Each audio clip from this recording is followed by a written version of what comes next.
సూర్యుడు ధనస్సు రాశిలోకి ప్రవేశించిన తర్వాత వచ్చే ఏకాదశిని వైకుంఠ ఏకాదశి అంటారని ఆలయ అర్చకులు చిలకమర్రి వెంకటరమణాచార్యులు తెలిపారు. ముక్కోటి ఏకాదశి రోజున ఉత్తర ద్వారము ద్వారా విష్ణుమూర్తిని దర్శించుకుంటే సకల పాపాలు హరిస్తాయని అన్నారు. ఈ రోజున ఉత్తర ద్వారం గుండా స్వామివారిని దర్శించుకుంటే సకల పాపాలు హరించి ఎంతో పుణ్యం చేకూరుతుందని, వేదానికి ఓంకారం ఎలాగో ద్రావిడ ప్రబంధానికి పన్నాడు అలాగంటున్న ఆలయ అర్చకులు వెంకటరమణాచార్యులతో మా ప్రతినిధి రాజాబాబు ఫేస్ టు ఫేస్. రేపు జరగబోయే వైకుంఠ ఏకాదశి అత్యంత వైభవంగా జరిగే వైకుంఠ ఏకాదశి ఈ సందర్భంగా సిద్దిపేట జిల్లా కేంద్రంలోని వెంకటేశ్వర ఆలయం అత్యంత వైభవంగా అంగరంగ వైభవంగా ఏర్పాట్లు అయితే పూర్తి చేసుకుంది. ఈ వైకుంఠ ఏకాదశికి ఉన్నటువంటి ప్రత్యేకత ఏంటి అడిగి తెలుసుకునే మనతో పాటు అర్చకులు ఉన్నారు, వారిని అడిగి తెలుసుకునే ప్రయత్నం చేద్దాం. సార్, స్వామి చెప్పండి, ఈ వైకుంఠ ఏకాదశి గల ప్రాధాన్యత ఏంటి? జై శ్రీమన్నారాయణ.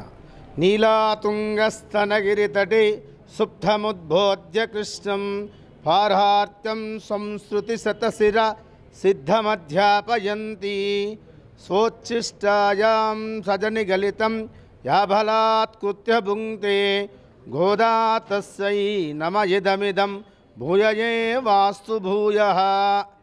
ప్రియ భగవద్భక్తులారా, ధనుర్మాసం అనగా మార్గశిర మాసం, పుష్యమాసం రెండు కలిసి ధనుర్రాశిలో సూర్యుడు ప్రవేశించినప్పుడు ధనుర్మాసం అంటారు. అలాగే మార్గశిర మాసం కానీ పుష్యమాసం కానీ ధనుర్మాసంలో శుద్ధ ఏకాదశి ఎప్పుడైతే వస్తుందో అప్పుడు వైకుంఠ ఏకాదశి అంటారు. ముక్కోటి దేవతలంతా కూడా కార్తీక మాసము యోగనిద్రలో స్వామి విష్ణుమూర్తి వెళ్తాడు. అప్పుడు ఆ ముక్కోటి దేవతలంతా కూడా ఈ ముక్కోటి ఏకాదశి నాడు ఉత్తర ద్వారం గుండా స్వామివారిని దర్శించుకోవడానికి వచ్చుతారు. అదే వైకుంఠ ఏకాదశి, అదే ముక్కోటి ఏకాదశి అంటారు. జై శ్రీమన్నారాయణ.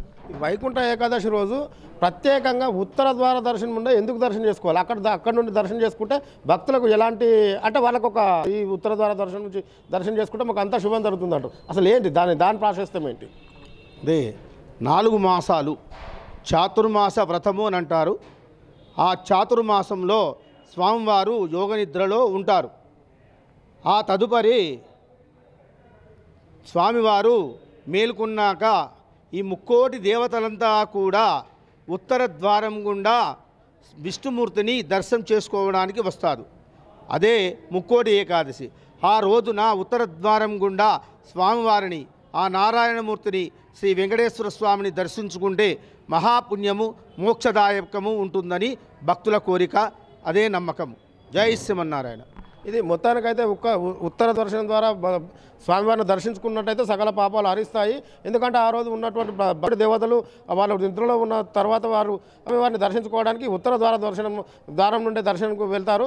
ఆ ఉత్తర ద్వార దర్శనం ద్వారా మనం కూడా దర్శించుకున్నట్టయితే మనకు సంబంధించినటువంటి ఆరోగ్యం కావచ్చు, ఇంకా ఇతరత్ర మనం చేసుకున్న పాపాలు కావచ్చు అన్నీ హరిస్తాయని చెప్పేసి భక్తుల ప్రగాఢ విశ్వాసం అని చెప్పి అయ్యగారు చెప్పడం జరుగుతుంది. కెమెరా పర్సన్ నరేష్తో రాయబాబు, S6 న్యూస్, సిద్దిపేట.